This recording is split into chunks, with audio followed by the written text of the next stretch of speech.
हाँ तो बच्चों, आपको बहुत बहुत स्वागत है आपके यूट्यूब चैनल पढ़ाई का मूड में। और ये वीडियो है हमारे 7th क्लास के स्टूडेंट्स के लिए। ये इसमें हमारा साइंस का सबसे पहला चैप्टर है, उसका दूसरा पार्ट। पहले पार्ट का लिंक आपको नीचे डिस्क्रिप्शन में मिल जाएगा। तो हमने पिछले पार्ट में पढ़ा था कि हमारे जो प्लांट्स होते हैं वो दो तरीके से, वो अलग अलग तरीक़ों से न्यूट्रिशन लेते हैं। न्यूट्रिशन मतलब अपने अंदर विटामिन वगैरह लेते हैं। तो हमारा पहला था हमारा ऑटोट्रॉफिक, जो खुद बनाते हैं। दूसरा हमारा ऑटोट्रॉफिक, वो हेटरोट्रॉफिक। हेटरोट्रॉफिक कौन से होते हैं? जो हमारे खुद बनाते नहीं हैं, दूसरों के ऊपर डिपेंड रहते हैं। हमारे जानकारी में से बहुत से प्लांट्स होते हैं जो हमारी, जैसे हम ह्यूमंस होते हैं ना, हम लोग दूसरे के ऊपर डिपेंड होते हैं। हम खुद का खाना अपने अंदर बना नहीं सकते। ऐसे ही बहुत से प्लांट्स होते हैं। जैसा कि आपने देख रखा है कि वीनस फ्लाईट्रैप एक ऐसा पौधा होता है जो अपना खाना खुद नहीं बनाता है, दूसरे पौधों के ऊपर डिपेंड रहता है। तो और उसके ऊपर वो कैसे डिपेंड रहता है? उसके ऊपर कोई भी कीड़ा बैठता है ना, तो वो उसे खा जाता है। उसके अंदर क्लोरोफिल नहीं होता है, क्योंकि हमारे और बाकी प्लांट होते हैं उनके अंदर होता है क्लोरोफिल, जिससे वो अपना खाना खुद बनाते हैं। पर इस प्लांट के अंदर क्लोरोफिल नहीं होता है। इसके ऊपर जो भी जानवर या मतलब जानवर से मतलब छोटा इंसेक्ट या कीड़ा उसके ऊपर बैठता है तो वो उसे खा जाता है। और जो कीड़ा होता है उसका नाम होता है होस्ट। होस्ट मतलब उसका शिकार। ये हमारा उनमें से एक पौधा है कैस्कट्टा, कैस्क्यूटा। ये इसका बारे में आपको पूछा जा सकता है। Cuscuta is called the parasite. Parasite मतलब जो दूसरे के ऊपर डिपेंड रहता है। Are we and other are also called the parasite. You should think about it and discover your detail. अब यहाँ पहली ने क्वेश्चन पूछा। पहली को जानना है कि मस्कीटो, बेड बग्स, मस्कीटो माने मच्छर, लाइस जुएं, और लीची मतलब टिड्डियाँ, ये हमारा ब्लड पीती हैं। आखिर क्यों?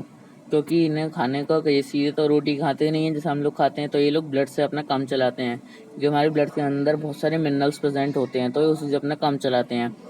जैसे कि हमने देख रखा है, बहुत से प्लांट्स के बारे में सुन रखा है वीनस फ्लाईट्रैप जैसे, कि वो दूसरे प्लांट्स को खा जाते हैं या फिर दूसरे जो इंसेक्ट्स होते हैं उन्हें खा जाते हैं। जैसे कि आप यहाँ देख सकते हैं, हमें फिगर दिया हुआ है। ये कुछ और ओपन हो गया।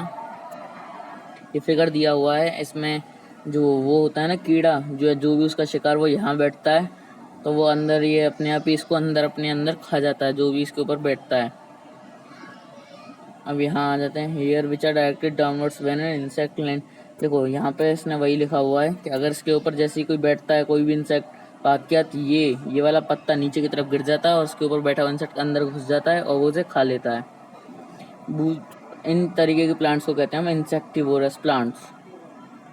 तो क्या ऐसा हो सकता है कि वो उन्हें सारे न्यूट्रिएंट्स ना मिलें? तो ये अलग तरीके के प्लांट्स होते हैं, इसलिए इनको अलग तरीके के न्यूट्रिएंट्स चाहिए होते हैं। हमारा चौथा नंबर आ जाता है सेप्रोट्रॉफ्स। अब इसके बारे में हम पढ़ेंगे।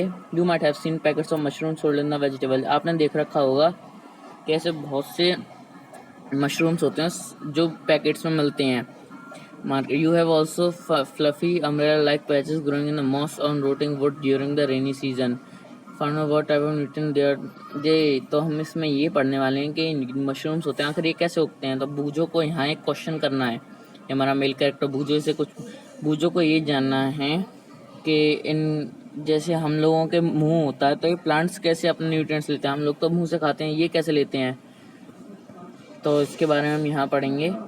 These organisms are called fungi. देखो, जैसे कि मान लो तुम एक ब्रेड का पीस लो, अगर तुम कुछ देर के बाद कुछ देर रखोगे ना, उसे खुले में काफ़ी दिन तक छोड़ दोगे, तो उसका जो जैसे वाइट, पहले वाइट होता है ब्रेड, वही वाला ऐसा उसके बाद ये ऐसा येलो येलो हो जाता है। ऐसा क्यों? आपने भी देखा होगा घर में, ऐसा क्यों हो जाता है? क्योंकि इसके ऊपर एक कीड़ा लग जाता है। ऐसा कीड़ा जिसे हम नहीं देख सकते, जैसे हिंदी में फफूंदन कहते हैं, इसका इंग्लिश में नाम होता है फंगाई। इसे बहुत से लोग फंजी बोलते हैं, इसे आप चाहें तो फंजी बोल रहे हैं या फिर fungi. They have a different mode of nutrition. ये कैसे होते हैं? ये अलग तरीके से अपना खाना खाते हैं। ये पता क्या करते हैं? ये जैसे ब्रेड के ऊपर बैठ गए, ठीक है, ब्रेड के ऊपर बैठ गए, उसके अंदर से ऐसी न्यूट्रिशन खींचते रहते हैं। तो ये मरे हुए प्लांट्स वैसे, जैसे मतलब मरे हुए से क्या मतलब, सड़े हुए प्लांट्स या मरे हुए एनिमल्स के ऊपर से ये अपना न्यूट्रिशन ले लेते हैं। तो और इनको, इस न्यूट्रिशन को कहते हैं हम सेप्रोट्रॉफिक न्यूट्रिशन। और इन जो ऐसा न्यूट्रिशन लेते हैं उन्हें कहते हैं हम सेप्रोट्रॉफ्स। फंजा जो होता है हमारा, वो पिकल्स, अचार के ऊपर भी उग जाता है, लेदर के ऊपर भी उग जाता है, तो हर चीज़ में न्यूट्रिएंट्स होते हैं। ये गर्म और नमी, यहाँ चिपचिपाहट सी होती है ना, उसमें ज़्यादा जल्दी से उग जाता है। ठीक है, अब यहाँ पे बूझो ने कहा कि Boojho says once his grandfather told him that is wheat fields. देखो इसने सुना है कि इसके दादाजी ने इससे कहा था कि इसके दादाजी के जो वो है ग्राउंड, वो एकदम से जहाँ उन्होंने व्हीट यानी कि धान उगाया था वो उनका सड़ गया। तो उसका क्या मतलब है? इसका ये मतलब है कि जैसे यीस्ट, मशरूम, ये सब तो काम की फंजाई होती हैं। फंजाई भी अलग अलग तरीके की होती हैं, कुछ ऐसी जो हमारे काम की नहीं है, कुछ ऐसी जो हमारे ही काम की हैं। जैसे हम दही कह रहा हूँ मैं, ब्रेड उगाते हैं तो ब्रेड के ऊपर एक यीस्ट नाम की फंजाई डाली जाती है जो कि उसे उगाती है। मशरूम भी एक फंजाई है जो कि हम खाते हैं। पर जैसे मान लो वीट, जैसे हमारी जो बहुत तरीके की जैसे कहीं बीमारी हो जाती है तो उससे जैसे कहीं चोट लग गई, वो सड़ जाती है, फफूंदन लग जाती है, वो हमारे लिए हानिकारक है। Some organism live together. देखो अब एक चीज़ ऐसी होती है, मान लो ये दो इंसेक्ट या एनिमल हैं।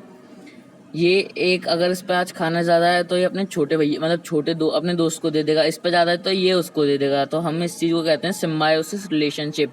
इसमें ये दोनों एक दूसरे का ध्यान रखते हैं और एक दूसरे का खाने पीने का हर चीज़ का ध्यान रखते हैं, एक दूसरे के पार्टनर होते हैं। ऐसे ही हमें एक चीज़ मिल जाती है देखने को, लाइकन। ये लिखा हुआ है लाइकन। लाइकन क्या होता है मैं अभी आपको ब्रीफ में समझा देता हूँ। ये एक ऐसा एल्गी और फंजा, एल्गी भी एक माइक्रो ऑर्गेनिज्म होता है, जैसे हमारा फंजा होता है ऐसे ही एक एल्गी होता है और एक फंगस। ये दोनों एक दूसरे के ऊपर चिपक जाते हैं तो इस चीज़ को हम कहते हैं लाइकेन। एक दूसरे के ऊपर चिपक जाते हैं।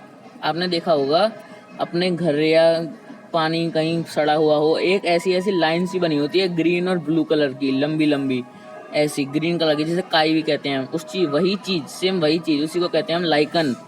हम वैसे तो उसे नहीं देख सकते पर हमें जो हरी कलर की जंग दिखती है, काई जो पानी से लग जाती है, उसी को कहते हैं हम लाइकन। इसे बहुत से लोग लिचिन बोलते हैं, लिचिन नहीं, इसको लाइकन ही बोलते हैं। How nutrients are replenished in the soil. अब बताओ उस मिट्टी के अंदर ही न्यूट्रिएंट्स कैसे अपने आप उगते रहते हैं।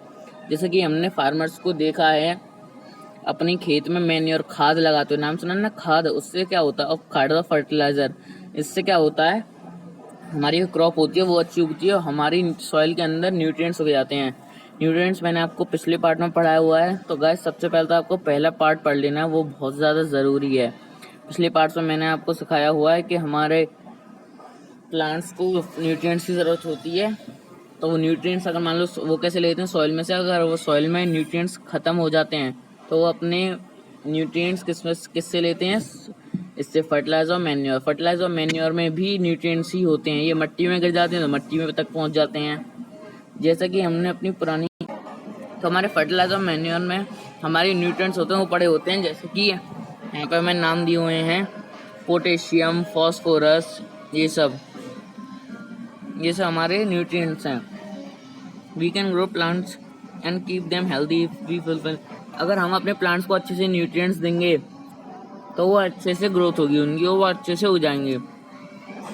जैसा कि अक्सर जो फसल वाले प्लांट होते हैं वो कैसे अपने न्यूट्रिएंट लेते हैं, रूट्स से। उनको सबसे ज़्यादा ज़रूरत होती है नाइट्रोजन की, और इसके लिए हमें अपनी जो सॉइल होती है उसमें नाइट्रोजन भरना ज़्यादा ज़रूरी है। सीधे नाइट्रोजन गैस नहीं, नाइट्रोजन के न्यूट्रिएंट्स डाले जाते हैं, वो अपने आप एब्जॉर्ब कर लेते हैं। तो एक तो हम अपने तरीके से लगा सकते हैं और एक तरीका ऐसा होता है इसमें सॉइल खुद अपने आप वो उगा लेता है नाइट्रोजन। उसमें क्या होता है, एक बैक्टीरिया होता है, इसका नाम होता है राइजोबियम। उसमें अपने आप ही वो राइजोबियम ना, जैसे प्लांट्स हैं, ये हमारी प्लांट है, इसकी रूट होंगी, जड़ें इसमें छोटे छोटे हो जाते हैं, तो ये अपने आप ही नाइट्रोजन फिक्सिंग का काम करता है। मतलब ये अपने आप ही नाइट्रोजन प्रोड्यूस करते हैं और उसको एक अच्छे तरीके से लगा देते हैं जैसी प्लांट्स को ज़रूरत होती है। तो ये ज़्यादातर हमारी सीरियल क्रॉप, दाल वाली क्रॉप में ज़्यादा होता है, ग्राम, पींग, मूंग, ये सब हमारी सीरियल क्रॉप में, इसमें ये बहुत काम आता है और ज़्यादातर इन्हीं में काम आता है। तो इसके लिए हम फर्टिलाइज़र का इस्तेमाल करते हैं, नाइट्रोजीनियस फर्टिलाइज़र, यानी कि नाइट्रोजन वाले फर्टिलाइज़र का।